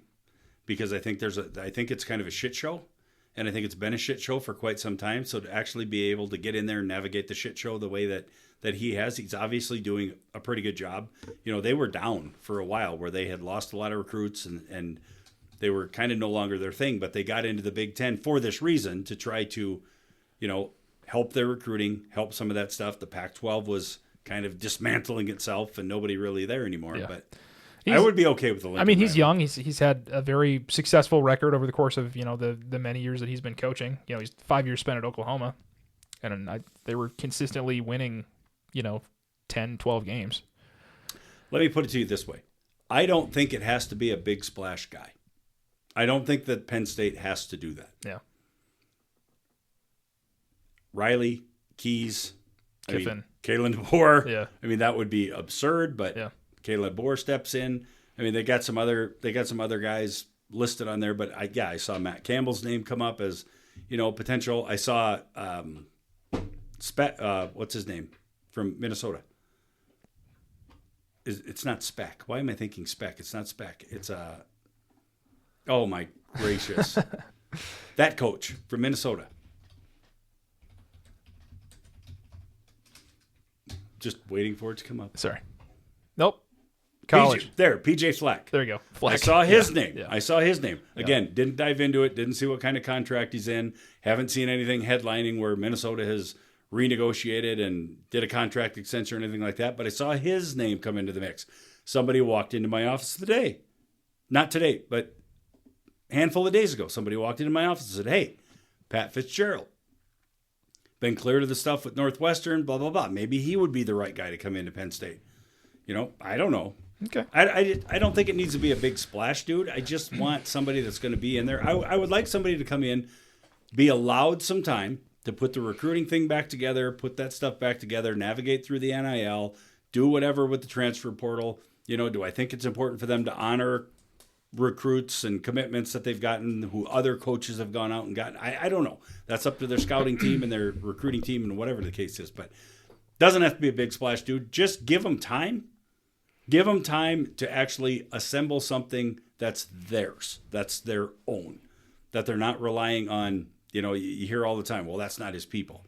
He took over that job. Well, those aren't the people he recruited. Those aren't his guys. That's not his class. That's not, you hear that all the time. Then give him time. Then give him time to get the kids that he wants under his system, under his scheme, to do that type of thing. Question for you, because I don't know the answer and I didn't research it. If a head college coach goes down the road, whether they're fired or they walk, do they get to, when they get hired on by another university, do they get to bring their staff with them? Is that usually a contract thing with the school where it's like, hey, I'll come on and I'll sign on. However, I'm bringing my DC, my OC, my special teams coordinator, blah, blah, blah. Do they get to bring the whole staff, or is that NFL stuff? Well, so the only thing that I really know is Scott Frost, when he left UCF, yeah, he brought his entire staff with him to Nebraska. See, I wonder if that's figured into their contract. It could be. I will come coach for you. Yeah. I will engage in this. However, your current staff needs to start looking for if there's one thing I've learned, everything's negotiable. Yeah. So I'm sure they can. I mean, it's the same. It's probably the same thing when a new coach comes in. There's not very much like retention that happens. They want their own guys and all that stuff. So I just think if a new coach comes in and he can bring a staff that helps that acclimation period. Well, it helps them like too. We're not starting. They know who they're working with. They know who they're working for. They've got the rapport that already goes along with it. I mean, we don't have to start these dynamics all over again. I imagine, if you go back to Lincoln Riley, I would be curious to know. But I mean, there wasn't a lot of drop off between how his Oklahoma teams performed versus what USC is doing now. Right. So you have to imagine like a good percentage of the guys that he brought with him were probably with him in Oklahoma. Yeah, you have to think.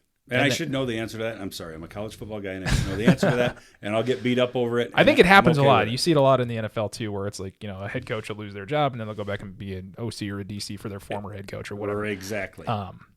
So it makes sense, like birds of a feather type of thing. But anyway, real quick, I want to spend at most 3 minutes on it. Because that's the reason I ask, is thinking of James Franklin. Sorry. Yeah. James Franklin now gets the Virginia Tech gig. Yeah. Well, there was a staff there.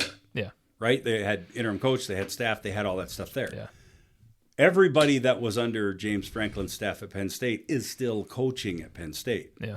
At the end of the season, which is much closer now as a 4-win team. Hey, big win over Michigan State. Woo! Right. Anyway, those guys, I'm sure there's... Is it already on the hook? Do they already know we're turning in our Penn State gear at the end of this season? So when the players are turning in whatever they turn in, we are also turning in our gear because we are now going to be in Virginia Tech. I'm sure there's buyouts. I'm sure there's a whole bunch of different things. I'm sure they can forfeit whatever money they want to go over here and coach for this team or whatever. Because I'm sure the buyouts that happen with a DC or a personnel coach or whatever, you're talking pennies on the dollar compared to what they are for the head coach, right? Yeah. So I'm sure it's no skin off the nose for a large organization like Penn State to write a $300 or $300,000 check and say, hey, see you later. This is your buyout. See you later. Or if the coach is moving from one school to another, knowing that they're going to make up that money when they move over, they can just say, all right, terminate my contract. I've already got a job set up over here, and they just transfer over.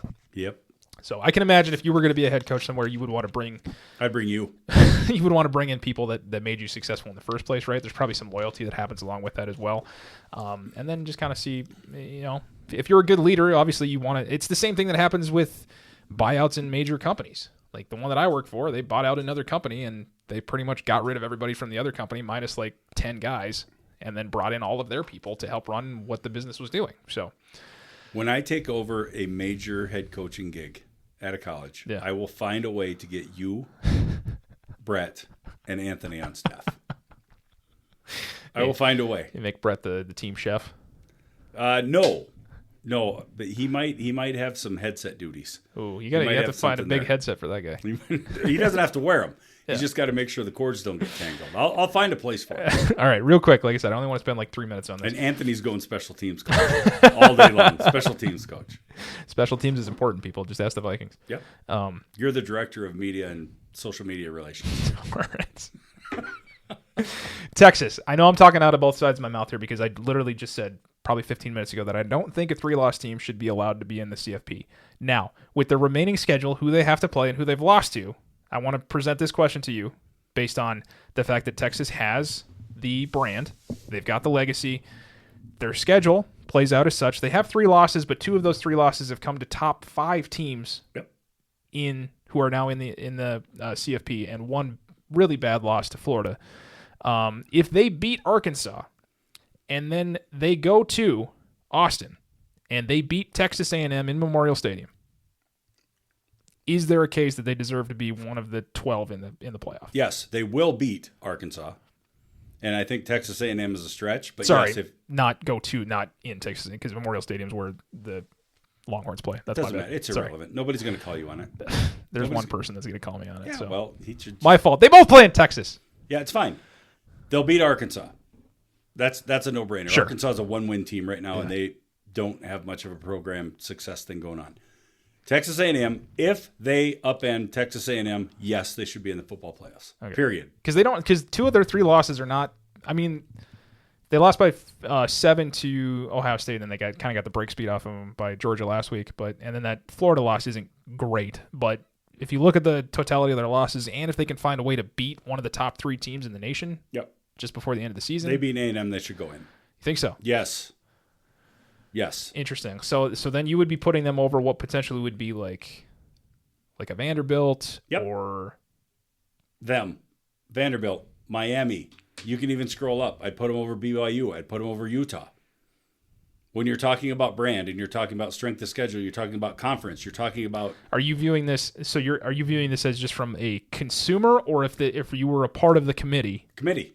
I'll be committee guy. I'll put my committee hat on. But I suppose that's still the committee is looking for the best ratings possible. I wouldn't be a feel good guy in the committee. Yeah. I'm not. You're looking for the way to make the most money and have the most eyeballs on your product. 100%. I want the playoffs to be competitive, and I'm not saying, no disrespect, I'm not saying that BYU and Utah wouldn't make it competitive, but Texas would make it more competitive. That's what I want. I don't want the feel-good crap. Yeah. I am not the guy wearing the hat on the committee who is worried about feeling good about, one of these teams. This isn't March Madness, right? This isn't that school that's coming up from the 16 seed that's playing their way into the Elite 8 or Final 4. No.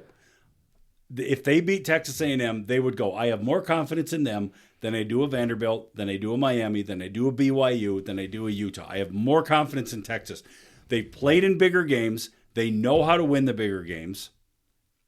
They do. Have they won 2 of them? No, they haven't, but they're really good opponents that they lost to. Yeah. Yes, they would earn the Vanderbilt game. I mean, they squeaked that one out. Vanderbilt's a good team. They won by 3 on that. I mean, in overtime win against Mississippi State, they had to take Kentucky to overtime to win that one. Hey, they do have a good win against Oklahoma. That's fine. So you got to give them that. And we can argue this all day long because I'll tell you that when Indiana played Penn State, Indiana is the way better team. And they did beat your UTEP boys, so that's good. My UTEP boys. I'm spend more time playing football than what happened when research Indiana on the Chiefs. Played a 3-win Penn State team. That damn near swung, and that was almost a major college upset. Yeah. Right? But again, that's games. Big Ten rivalry. It's the whole thing. I know, but we have down games, so you can't necessarily look at that. The W is more important than how they earned the W. Do you view it? Do you think that it in any way taints the integrity of the selection process if you allow a 3-win or 3-loss team to get in? No, because of who they beat. No. Okay. No. I'm just playing devil not for them. Yeah. I mean, not for them. Because where does it stop? I mean, what if you have 4 losses, but they're all at the top 10 teams? Where's the line? Well, Would you feel better about a 3-loss Miami team or a 3-loss Texas team being in the playoffs? I would have to go see who Miami lost to or whatever. But I Right now, having looked at the losses and the schedule that Texas has played, you can make an argument. I feel a little bit better about Texas. Correct. Right. But that's just like it's the quality of who they've played. I would say Texas currently has college football is better when Texas is good. So I might make a big dummy out of myself for saying this, yeah, but whatever. But let Utah or BYU play Texas's schedule. Right. Will they still be sitting there 9-1 and 8-2? No, I don't think so. So again, let's get them out and let's move somebody. But up I mean, if BYU they earn their way in. BYU and Utah could also lose 35-10 to Georgia, just like Texas did. Right. So I mean, it's like and but who let knows? them play the same schedule. Is it going to look the same? I have no idea. I mean, that's it's going to be no. It's going to be no. The correct answer is no, Ryan. Yeah. Hit your button. You are correct. That is correct. There you go. Yeah.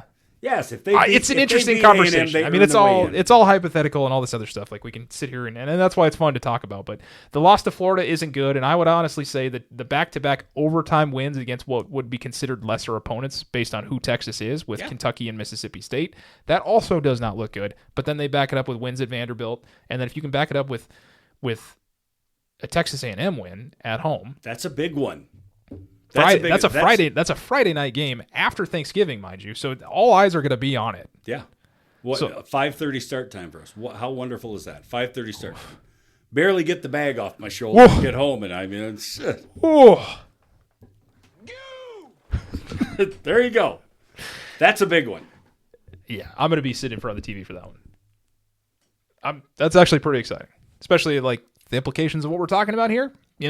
I mean, not a ton for Texas A&M. If they end up losing to Texas, I don't think that knocks them out.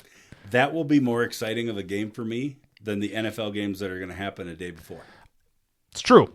Without a doubt. Isn't there? There's an NFL game on Friday, too. I don't know. There might be. But there's always a Black Friday game going on as well. Always the Thanksgiving stuff. And this is going to be far more appealing to me. I think it depends on and this is way longer than 3 minutes. We should probably get together for that. That'd be pretty fun. Because instead of maybe, people having to sometimes watch games with people that don't know that much about football. That's what we should have talked about. Oh, I wasn't touching that. Miserable. I wasn't touching that. Miserable. I don't know who listens. I don't know who they are. I was not indicting anyone. I wasn't going to touch that. Yeah. Anyway. But one of said people, yeah, being a Longhorn fan, unbearable. I don't think he'd want it. Unbearable. Yeah. That would be a tough one to sit down and watch. Because A&M might roll them. Well, so now you're getting into the quality of that win. So how do they win? If they beat Texas A&M, if they beat them by 2 scores, obviously that increases your argument towards putting them in. Just a W against A&M, based on how the season has gone for each of those teams, a W speaks volumes. But then also, if Texas A&M ends up rolling them, that's a huge boost to them as well. That's bad. I mean, do you launch them over Indiana into the 2 spot? A&M? Yeah. No. If they beat Texas by multiple scores, I can tell you without watching. It's an SEC team that would be undefeated. No, I get what you're saying. I have watched A&M play a couple of their games. I've watched Indiana play a couple of their games. Who I have the more confidence in a big game, in a playoff game, would be Texas A&M over Indiana. It's a 1-game sample, and This is fascinating. I can't. It's absolutely fascinating because I'm just sitting here. My brain's racking about how well the NCAA has created these and their ADs and all the other stuff that goes along with how these schedule creations go. Mm-hmm. But I'm thinking about the implications of all of these last week games. Yeah, and they're brilliant for this. Nobody can lose. But it's you can't lose. It's absolutely brilliant because you're going to get Ohio State, Michigan to end the year. Mm-hmm. You're getting Texas A&M, Texas to end the year. Yep. You're getting Alabama, Auburn to end the year. Who does Georgia play? It's got to be somebody. I mean, what's the rivalry? Is it a Clemson day? Well, that's that. Why would it be Clemson? I don't know. Do they play each other? I don't know. Clemson's ACC. Who's Georgia's thing? Georgia, Alabama, Georgia, Florida, LSU. Maybe. Have they played already? I don't know. I don't follow Georgia. I'm not a Bulldog fan. I'm not particularly fond of Bulldogs. You can't use that twice.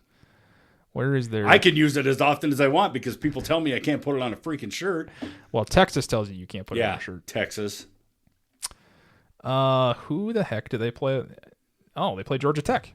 That's also Friday. Oh, we. Also Friday. Yeah. Holy crap.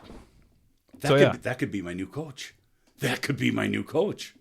So here's what we need to look at real quick, and bear with me. No way. If they beat Georgia, there's no way Georgia Tech lets him go. No way. Would that be week 14? Sounds about right. Because this is week 13. No, I think it's week 13. What are they right now? 11 weeks? Nope. It's got to be 14. Yeah, I said that. Shut up. You shut up. You shut your face. You shut your face hole. This is why dads with daughters need to worry about boys. Because even when we're this age, we're still telling each other to shut up and fighting. You shut your face. Shut up, my dad. I'll shove my hand up your ass and work your mouth like a puppet if I want to hear you talk. Anyway, so to end the year, I mean, there's a ton of Friday games. It's like you get not only do you get the Texas A&M Texas game, but you also get Virginia. You get Georgia Tech and Georgia. You get Iowa, Nebraska, which will be interesting. I mean, they're just brilliant for this because it's just it's the rivalry week to end everything. Yep. LSU, Oklahoma, Vanderbilt, Tennessee. Hey! That Texas Tech West Virginia game is no sleeper. That is no sleeper. I understand West Virginia is not ranked, but I'm telling you, watch how that turns out. Notre Dame, Stanford. Nobody cares. Ohio State, Michigan. I mean, it's just why is it at 10 a.m. on Saturday? I don't know. It's fine. It's fine. It's not fine. Tennessee, Florida. That's always an interesting one. They BYU, want the Cincinnati. they want the sun directly over the top of the field when they plant the flag in the middle of it. I mean, I guess that's whatever. Sorry, I didn't mean to hit the table. Jeez, wow, rattled the shit. My goodness. All right, that's enough college football. We're running a little bit long in the tooth. We got to still talk about a couple of things going on in the league, in the pro league here. What do we know, Kelly? What do we know about the NFL? Is it that we still know nothing, or do we know that there are, as the Macho Man put it, the cream of the crop is rising to the top? Still, it's hard to tell. It still feels early. It still feels early. It's late, but it still feels early. Here's the things that I think Denver's legit. I can't back you. I think they have quality wins against the Bills. The way they're winning the games is what makes them legit. So I'll give you that. Yeah, I mean they're winning because they're winning the close ones. They're winning the close ones. Yes. And they're starting to get the demon off their back with what's going on with Kansas City. They should have beat Kansas City twice last year, so they should be 3 for 3 in the last 3 games if it's not for a blocked field goal and all that other stuff. And I know how you feel about that. But I want to find the beginning of their schedule for this year, which should start right about in here. I think. Where are we at? Titans. Yeah. Titans was their first game. So they almost beat the Colts. Colts are good. Beat them at the last second field goal. Yep. So Colts are good. That's a 1-score game. They have wins against Philly. They've got wins against on the road. Yep. And they've got wins against the Chiefs. Broncos, that was a Thursday night thing, whatever. So, okay, maybe I'm not backing myself as well as I would like here. Thank you. So, as I look at the schedule, it's a 1-score game against the Raiders, who are not good. It's a 1-score game against the Texans, who are not good.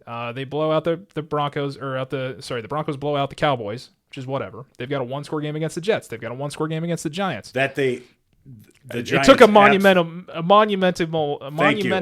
miracle for them to even win it. Correct. A 16-point deficit. Yeah. So there's a lot. They're winning these close games, which is the argument I had against the Chiefs last year, where I'm like, who are they? But they're winning close games against teams that are no good. Yeah, they're wins no good. Against the Eagles, a kind of a who are the Chargers type of thing. You texted me earlier this week that they're frauds. They are. Like 1 week they're good, 1 week they're bad. They're frauds, and they'll turn around and beat the Chiefs. So 1-score game against the Colts that they lost, and then they blow out the Bengals. And so when you look at the totality of the schedule, it's pretty interesting. This is kind of the same way I feel about New England as well. New England has an incredibly easy schedule.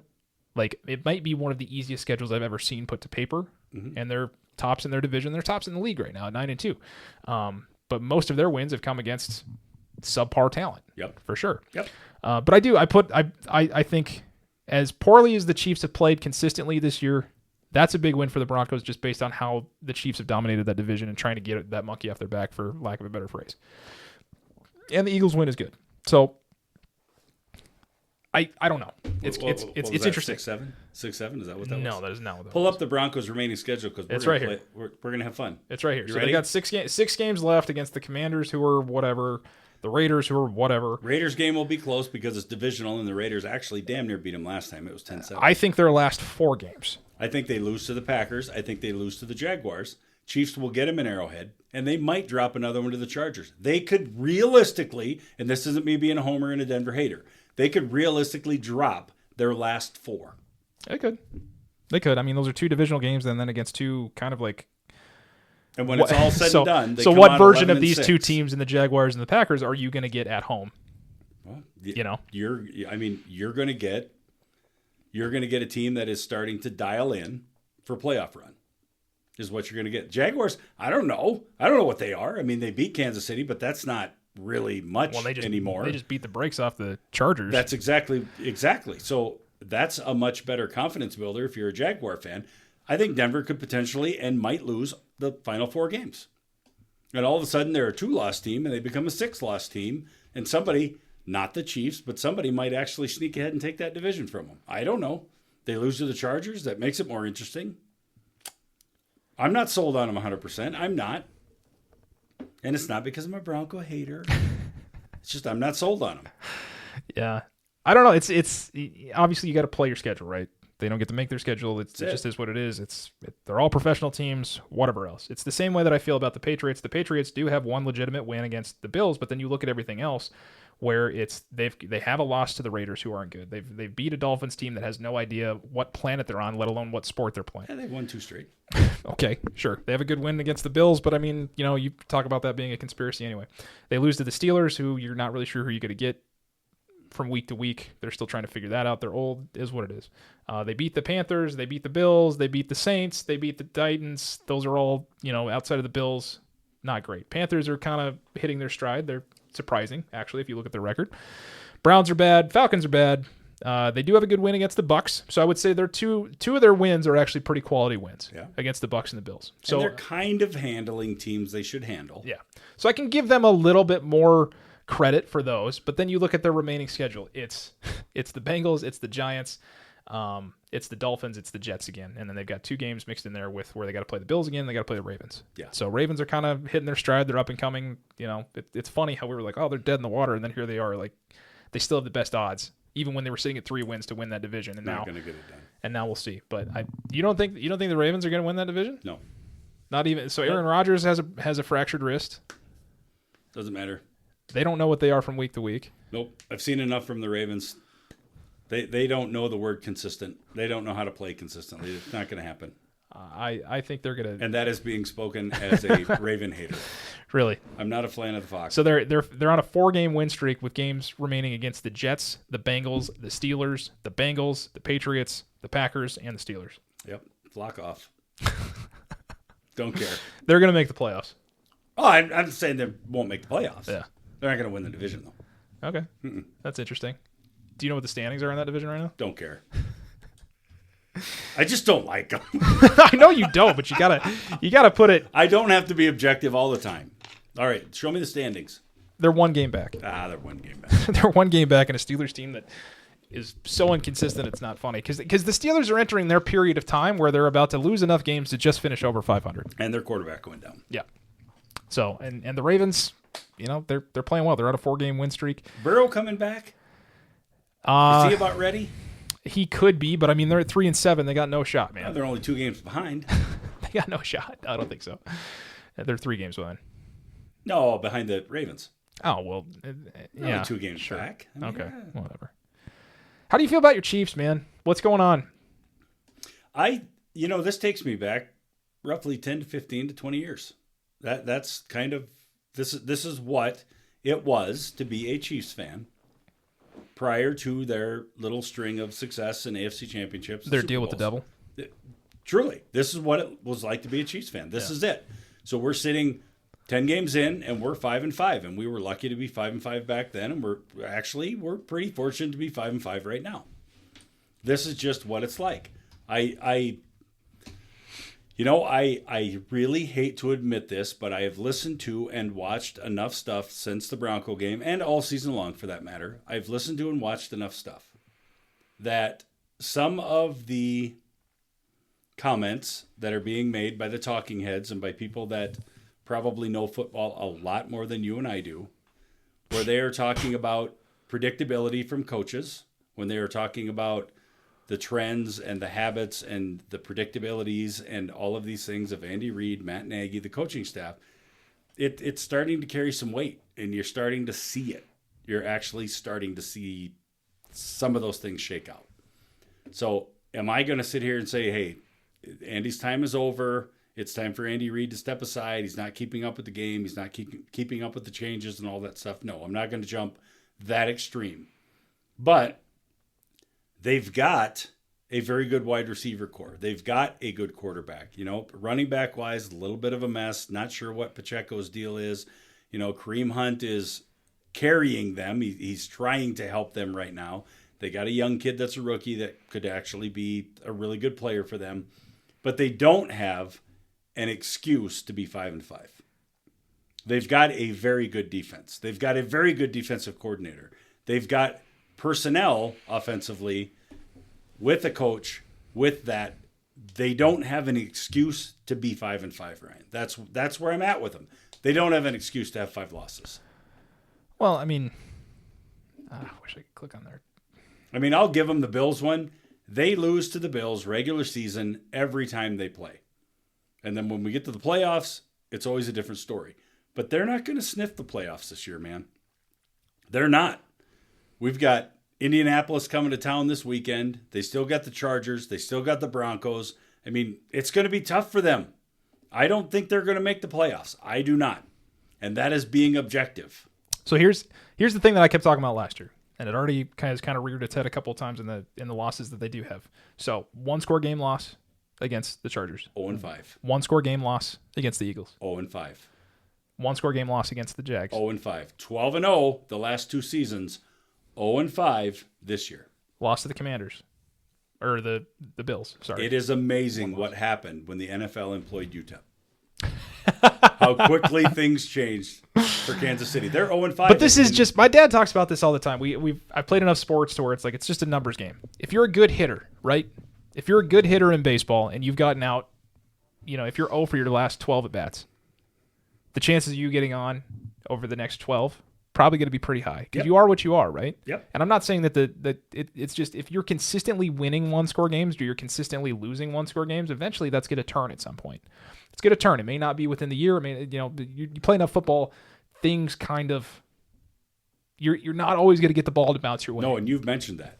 You're like, I just don't understand how in all these close games it's always just crap and it's always the Chiefs, and you've talked about that. Yeah, before. and it's I laughed at you, and I'm not laughing anymore. Yeah, I'm not laughing because they're 0-5 in 1-score games, and they don't have the personnel to support that. They don't.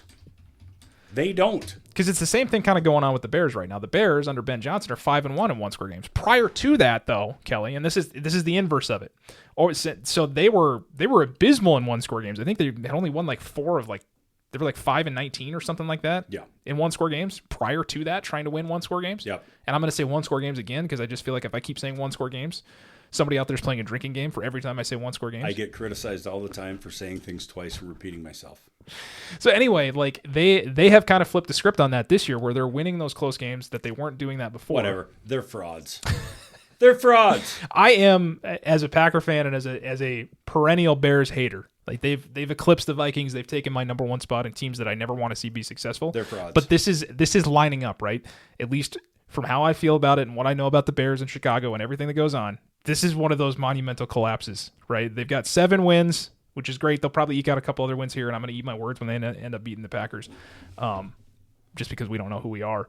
But, man, isn't this setting up for one of those just fall, like they're destroying meteoric falls to the ground, right? I said it last week. I've got a Bears fan that shows up in my office somewhat routinely, and I'm like, the wheels are going to fall off the bus. The wheels are going to fall. Go ahead and win the division. And all you're going to do is destroy the integrity of a good division because you're going to shit the bed the minute you start sniffing in the playoffs. So they've got wins against Dallas, who at the time everybody does not great, like last ranked defense. They have a 1-point win against the Raiders. Yes. They have a 1-point win against the Commanders. Yeah. They have a what is that? That's 12 a one-score game. Yeah. So. Oh no, it's not. No, it's like 12 points is not one score. They lose to the Ravens. They have a 5-point win against the Bengals in a shootout in a game that the Bengals almost came back and won. I think they tied it at 42, and then took another defensive collapse or special teams collapse for the Bengals to lose that one. With Joe Flacco. Yeah. The Giants, they win by 4. And the Vikings, who actually took the lead late, with 40 seconds left. Yeah, where's your freaking punt return team, man? Yeah, they kick it off. They run it back to the 40. And guess what? I don't think the Bears got more than 4 yards of offense on that when they started off that game-winning drive at the 40. I don't think they got more than 40 yards of offense. He ends up kicking a 58-yard field goal to win it. Ridiculous. So there is a little bit of luck. Sometimes it's better to be lucky than good. But now everybody's kind of saying the tide turns here for the Bears. They play the Steelers, they play the Eagles, then they get the Packers. They have kind of what could be considered a bye week against the Browns, depending on what Browns team you get to show up. They get the Packers again. They get a good Niners team and a good Lions team. Yes, the wheels are going to come off the freaking bus. I don't care. So, of these games that are remaining, Kelly, you tell me, do they beat the Steelers? This is in Chicago. It's just a regular 11 a.m. game in Chicago. No Rodgers, who's got a fractured wrist. See, that's what's going to give the Bears a chance. So they'll get Kenny Pickett. No. Or no. Pickett went to the Mason Browns. Rudolph. There you go. Mason Rudolph. There you go. Who has shown? Sorry, is there an owl in here? Yeah, I got like 14 bones in my freaking neck. I can spin my freaking head all the way around. Who has shown that stepping in a backup role can manage an offense. Sure. And the defense can keep him in the game. They can manage an offense. They're going to have to lean on a run game. They're going to have to lean on DK a little bit. But they might be all right. But all right. Rodgers would make me feel entirely different about it. Because he's just a bear beater, dude. Because he doesn't lose to the Bears. He's a master beater. So then after that, we get what will we will probably honestly get the most boring game in the history of the NFL when they go to Philadelphia to play the Eagles. Loss. Which will be Friday the 28th after Thanksgiving. That'll be one of those Amazon Prime Black Friday games. Okay. So then after that, they go to Green Bay. They play the Packers, which is another 11 o'clock game. So that's a divisional game. We'll kind of see what goes on there. If Jordan Love plays like he did on Sunday, if he's entering this Toyotathon Jordan Love era right now that he does every year between the beginning of November to the end of December, I like our chances. Yeah. Okay. Then they play the Browns, who have a good defense. You think they lose to the Browns? Yep. So that's at home. They lose every damn game. Yeah. The remainder of their season. Okay. They lose every game. So they lose to the Steelers. They lose to the Eagles. They lose to the Packers. They lose to the Browns. They might get the Steelers. They lose to the Packers in Chicago. Yep. They lose to the Niners in San Fran, and then they lose to the Lions in Chicago. Absolutely. Wow. Could you imagine?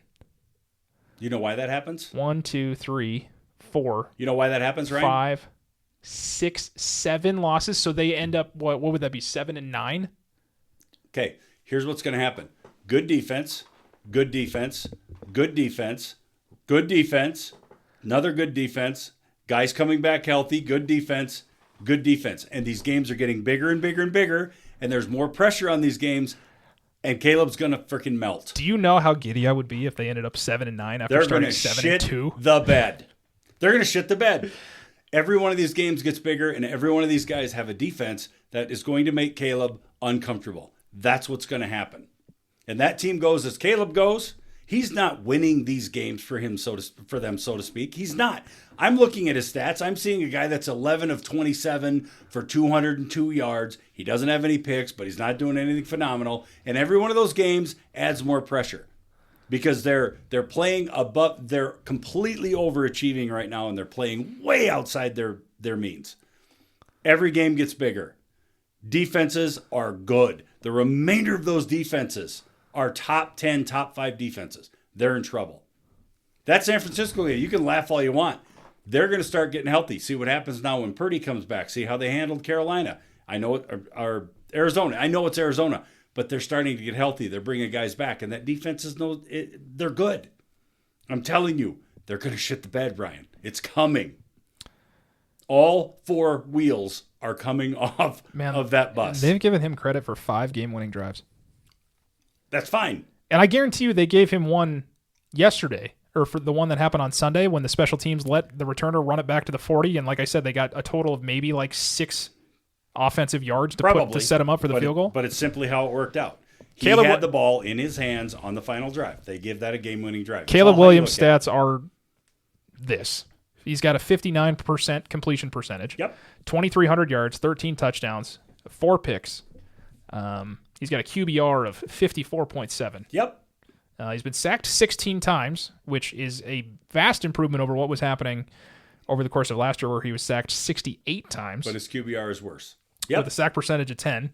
Yeah, so he's got more time to throw the ball, but he's not. His rate is his QBR is worse. His overall Correct. QB rating is 2 points better than what it was last year.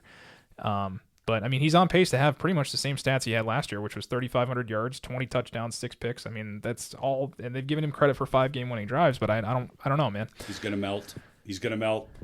I'm in the same boat as you. I'm also a perennial Bears hater, but it's like where I don't really feel like he's doing he's getting more credit than he deserves for this. He is. Yeah. And they are. Yeah. It hasn't been impressive to me, to say the least. So Week 11, Week 12 is when the season really gets real, right? We're pushing for playoffs. Winners are going to win. Losers are going to lose. People are going to melt. Pressure's going to be too much. The Bears are not that team. They're not. That would be. I'm standing behind it, and I will take every ounce of criticism from anybody who wants to blow me up. That would be such a great Christmas present if we got after week 17 when the Packers play them, and they go into San Francisco having lost 1, 2, 3, 4, 5 games to end this last year, and the Packers have beat them twice. If the Packers beat them twice, that is going to be the most mental F job. Big time. That is rent-free in your head, because that's the team since Lovie Smith has been there that you have said, this is all we care about doing is beating the Packers. And they did it last year. They actually should have beat them twice last year. Just like I was talking about with the Broncos and the Chiefs. If it not for some fluke blocked kick, they should have beat them twice last year. But if the Packers can assert their dominance again and kind of like live rent-free. They will. Wow. They will. Incredible. So we'll see. I mean, it's you know what? You and everybody else can laugh at the Browns all you want, because I do. Browns are going to. I'm not laughing. They beat the Packers. No, but I do. Browns are going to Brown. We joke about it all too often, but that defense is going to give Caleb fits, absolute fits. Plus, you got Shadur in there putting up the worst QB rating ever. You don't think for a second that Williams isn't going to be, his eyes are going to be scrolling just like a freaking Where's madman. Myles Garrett? Where's Myles Garrett? Exactly. Like, where the hell is he? Where the hell is he? Did you see what he just did to Lamar Jackson? It's going to be Jackson? the Undertaker. He's just going to come up out of the coffin. Seriously, they're going to give him fits. Yeah. The only thing that will keep him in that game is Cleveland absolutely can generate nothing offensively. Dude. I'm telling you, the wheels are coming off the bus. We'll check back in. You are correct. Yeah. Myles Garrett's going to come off the edge, and he's going to look over and... Serious. Yeah. They're going to lose every one of them. I'm not going to have egg in my face. I do not feel like it. I like that. Fair enough. One last thing. I think we should probably talk about it. No, I want to ask you really quick. Yeah. Do you think the Chiefs make the playoffs? I am saying, and no, I'm not, because I'm a poor sport. I'm saying no. You're saying no. Sitting at 5-5 with games against the Colts, Cowboys, Texans, Chargers, Titans, and Broncos with the rate. Yes, they do. They will make the playoffs. They'll sneak in as they'll be a wild card. They're not gonna win the division. Mm-mm. But there's a good chance that they end up beating the Colts. It's at home. It's just one of those games that they, Cowboys are coming on a little bit strong. I know it was the Raiders last night, but they've made some good defensive moves to improve that team. The Texans aren't really all that great. Chargers are kind of, who knows what you're going to get there. Tennessee is terrible. They get the Broncos one more time, and then they get the Raiders. So, I mean, you've got 1, 2, 3, 4, 5 more, 6 more wins, potentially. I think one of the boxes that you would typically check that the Chiefs are going to boat race, they're going to dump. And maybe even more than one. Okay. Nope. The mojo's missing, man. It's missing. That little something where they flip the switch and it's like, oh, okay, we ho-hummed our way through half the season. It's not there. It's not there. It feels different. It looks different. Here's the thing why I think they get in is because there's no, when you look at the teams, you got the bubble team with the Texans here. If they beat them, they're going to get the tiebreaker over them, so they'll move up into that. The Jaguars, they're 2 behind Jaguars because right, of the head-to-head. Right, but there's still a chance there. Just because the Jaguars don't have enough experience knowing what they're doing, things like that. Chargers, the Steelers even as well. I mean, you look at the percentage here. I know that this doesn't count for anything, but when the playoff probability percentage, the Steelers have a 39%, Chiefs at a 51%, Ravens at a 77%. So there's just some other teams here. There's going to be a lot of jockeying for position. The Chiefs still have a lot of divisional games left as well. They've got one against the Broncos, another one against the Chargers, Raiders. They're awarded one more loss, and their season will be done. Okay. Well, one more. That would put them at 7 losses. You heard it here. 5 losses. 6 We're losses. all about breaking news. Yeah. You heard it right here. I mean, 6-11, right? Or 11-6, my bad. Yeah. 11-6, that should get you into the playoffs, especially in an AFC where you've got some of these other teams where you're like, what are they? That's what I'm telling you. They're awarded one more loss. One more. I think 2. No. You heard it here. We're 10 breaking. wins. 10 wins will get them in. You got the extra. You got Time 7 stamp spots. Timestamp it. Timestamp Those are 2 pretty bold. What's going on with the Packers logo here? Why are we doing that? What? Isn't that nice? I mean, it's weird. Yeah, it's all right. Looks like diarrhea. Obviously, it's an audio medium, but it's like, why is it not the G? Why is it a gold GB that doesn't even look like the same font? That's weird. Did they not give him the rights on the NFL website to be able to do that? Yeah, all the season ticket You didn't buy holders. enough shares. Hey, I'm going to a game this weekend. Where are you going? I am going to Iowa State. Nice. Taking the fam. Going to watch them play the Jayhawks, Kansas. That's sweet. Yep. Section W, row 30, backs against the wall. Beautiful seat right at the 50-yard line. Hell yeah. Love it. Let's go. It's going to be nuts. It actually might not be nuts because they're releasing for Thanksgiving break. So, the student section might be a little thin, but yeah, we're going. Nice, dude. That's great. Well, I hope you have fun. Be safe. So much fun there. Yeah, that'll be cool. Great venue. Yeah. And it's 11 o'clock kickoff. Woo! Tailgating, biscuits and gravy, and all the goods. Mimosa. Well, that'll be 7 noon. a.m. That'll be noon over there. What? That'll be noon over there. Yeah. Yeah. 11 o'clock for us. Yeah. Wait a minute. You'll be there, so it will be noon. Yeah, I got it. That's how time zones work. You don't take your time zone with you. Hold on, because I had this figured out. Anyway, It's going to be a great game. Yeah, it's going to be great. Speaking of great, if you want to be great, you can be a part of the show. You can leave a comment on your podcast service of choice. You can also catch us. No longer welcome. you can also reach out to us. It's 10 a.m. here, so it's 11 a.m. there. Ah, okay, very good. 11 o'clock. Yeah, very good. See, don't ever question my shit. Sorry. Anyway, carry on. You can be a part of the show. You can be. A part of the show. You can send us an email at thearmchairauthority@gmail.com if you want to be a part of the show that way. If you've got any tips, tricks, anything that we were wrong about, which I'm sure there was a lot of college football talk, and usually when we talk college football and something comes out of my mouth, it's usually wrong. So whether it's the pronunciation of a major school or how schedules are made or whatever else. Auburn is legit. What does it matter? They're legit. What does it matter? Auburn? Why is that bad? Why is that a bad way to say it? Auburn. Thank you. Auburn. Carry on. Auburn. You can reach us at. Yeah. So if you want to be a part of the show, you can do that as well. If you would like a t-shirt, go to tpublic.com. The link will be in the description, so you can click over there. We got one style right now. Still working on getting a couple others put up there as long as, the University of Texas doesn't continue. I'm glad my house is just a trash can for you. That's great. Thank you, Kelly.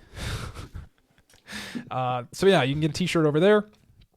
You can also follow us on Instagram and Twitter, which is a fun place over there. So if you want to know when X, whatever. So if you want to know when new shows are popping up or when the episodes are getting dropped, I usually try to post something over on Instagram so you know when those are going live. You can find us on all the major platforms, including YouTube. No video over there, it's just audio. But if you prefer to listen to it over there, you definitely can. Yeah. So gonna try to get one out next week, right? With the holiday? Yeah. Okay. Yeah. Okay. There's no break. All right. I'm just making sure. There's no break. Just making sure. All gas. All no gas. Break. No break.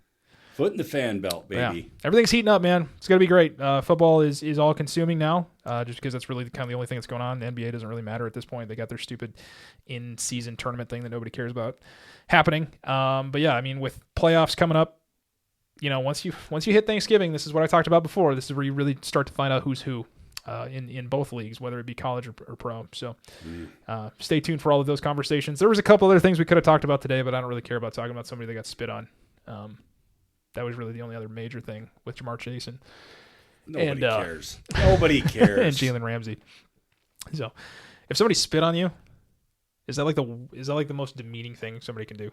I don't know. But that does give you like basically a free hall pass to just beat the hell out of him, right? I think so. Yeah. I think so. Yeah. Anyway, Chase got fined, and he also got suspended. We weren't going to talk about it, but here we are. So nobody cares. I know. So it is one of those things. But stay tuned. See how Kelly's predictions go for the Chiefs and the Bears. I'll be interested to see how all that works out. I'm hoping and praying he's right about the Bears. Wheels off the bus. So we definitely appreciate you guys listening. And as always, we will catch you next week.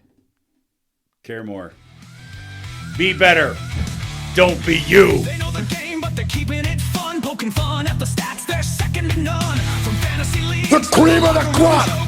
they got the edge no one's ever broke. They don't need a suit, they don't need a tie. Just some headphones and a crazy eye. The authority of laughs and the games they know. Tune in every week, it's time to go. It's the armchair authority. And the sports collide. Ryan and Kelly bringing the clarity. Oh, yeah. Breaking it down with comedy. The cream of the crop.